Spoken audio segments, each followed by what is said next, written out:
I've got a new man crush that I need to teach you about. Uh-oh. And he died 60 years ago, so it's okay. I'm sorry.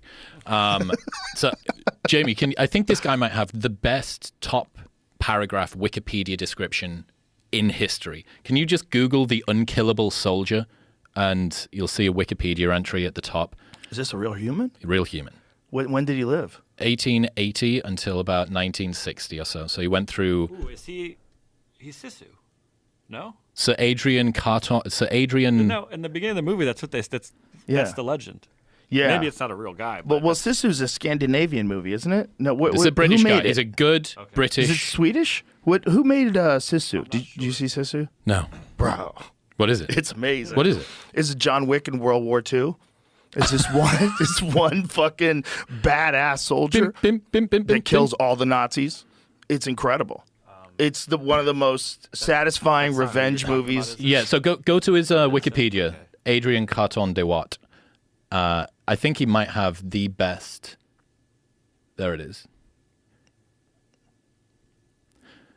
Lieutenant General Sir Adrian Paul Ghislaine Carton de Watt was a British Army soldier officer born of Belgian and Irish parents. He was awarded the Victoria Cross, the highest military decoration awarded for valour in the face of the enemy in various Commonwealth countries. He served in the Boer War, First World War and Second World War. He was shot in the face, head, stomach, ankle, leg, hip and ear, was blinded in his left eye, survived 2 plane crashes, tunnelled out of a prisoner of war camp and tore off his own fingers when a doctor declined to amputate them. Describing his experiences in the First World War, he wrote, "Frankly, I had enjoyed the war." There's dudes like that out there. You just have to know there's guys like that out there. This guy's story, let me tell you about him, man. So he gets born in 1880 to aristocracy in Belgium, and you think he's going to go through the typical aristocratic route. He goes to Balliol College in Oxford. His father wants him to go and study law. And you think, right, that's the end of the story there.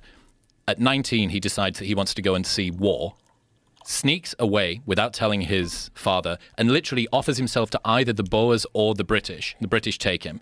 So holy shit. He was like, I just want to be in war. Holy shit. His father doesn't know. So he's away in war. He gets shot in the leg and the groin, gets shipped back home. His father says, "What? You were supposed to be in university. You've now been shot." He's, okay, well, I'll bless this new military campaign you want to go on. He says, "I want to be redeployed." Gets redeployed again to South Africa. He was at the head of the Camel Corps, which was literally a group of people who rode into battle on camelback. So he gets shot. He gets shot in the ear and then in the eye, and then a bullet ricochets and hits him in the same eye again while he's leading these guys into battle. He gets sent back home.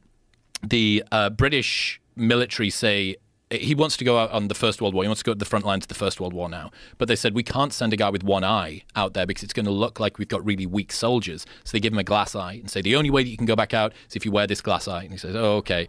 In the taxi leaving the hospital, he takes it out, throws it out of a window and starts wearing an eye patch. The first battle that he's in, when he rejoins the army in World War I, a piece of shrapnel explodes his hand, and all that's left are 2 fingers hanging on by the skin of the palm of his hand, and his watch actually embeds itself in his arm too. So this is the first thing that he's encountered again. Goes to the field hospital. The doctor declines to amputate the fingers, so he just rips them off in front of him because he's in so much pain. The arm then has to be amputated. So he says to the guys again, I want to be redeployed. They're like, you are now a one-eyed amputee. I want to be deployed. Battle of the Somme, his next battle that he goes into. There's reports from other soldiers seeing Carton de Watt running into battle, pulling the pins out of grenades with his teeth, throwing them at the enemy and reloading a revolver with one hand. So this guy is a single-armed killer. During that, he gets shot through the back of the head. Through the head. Doesn't die. In subsequent battles, he got promoted for 24 hours before he threatened to punch his superior and then got demoted again. So he's just like this totally wild dude. Anyway, he goes through this series of different difficult military exposés. He takes over 3 squadrons who don't have a commanding officer. None of them have any communication. So he, this one-armed, one-eyed guy, decides to run back and forth between the 3 different companies, communicating his own orders. Rather than using a messenger, he just does it himself. That was what he got the Victoria Cross for, which is our equivalent of the Medal of Honor. During this time, he shot a bunch more. You think, right, okay, this guy's just led the most insane campaign through the Boer War and the First World War. Time for him to retire. Wrong. 60 years old, in 1940, he gets conscripted and drawn back up to help run secret missions. So his first mission, one of his first missions, he gets shot down in a fjord going toward Romania. There's a German plane that shot his plane down, circling overhead. Rather than get into the dinghy, because it would be an easy target, this one-armed, one-eyed guy and all the rest of the crew just bob under the water until this German fighter plane runs out of ammunition. That goes away. He finally gets picked up. Second time he goes up in a plane, this plane crash lands and he swims to shore carrying a injured comrade who survives, one arm, but swims carrying this other dude, gets captured by the Italians. He's then part of 5 escape attempts and digs a 60-meter tunnel with one arm and a bunch of other dudes.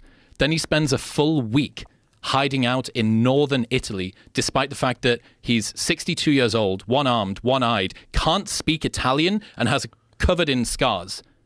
Then he finally gets picked up and released. They said that the only thing that the Italians had left to do was to use him to enable an armistice. They wanted to no longer be a part of the war.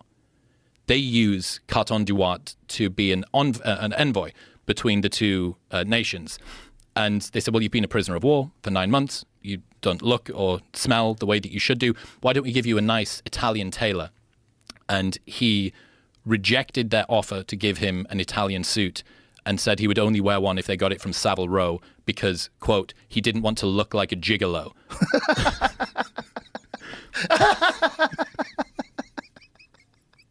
This guy's a human badger. He's 31 medals, shot nearly as many times, got used. He insulted Mao. He insulted Chairman Mao in China when he got used by Winston Churchill. There's photos of him stood behind Churchill, eye patch, just a fucking sleeve, and he's my new. Look at him! Look at him!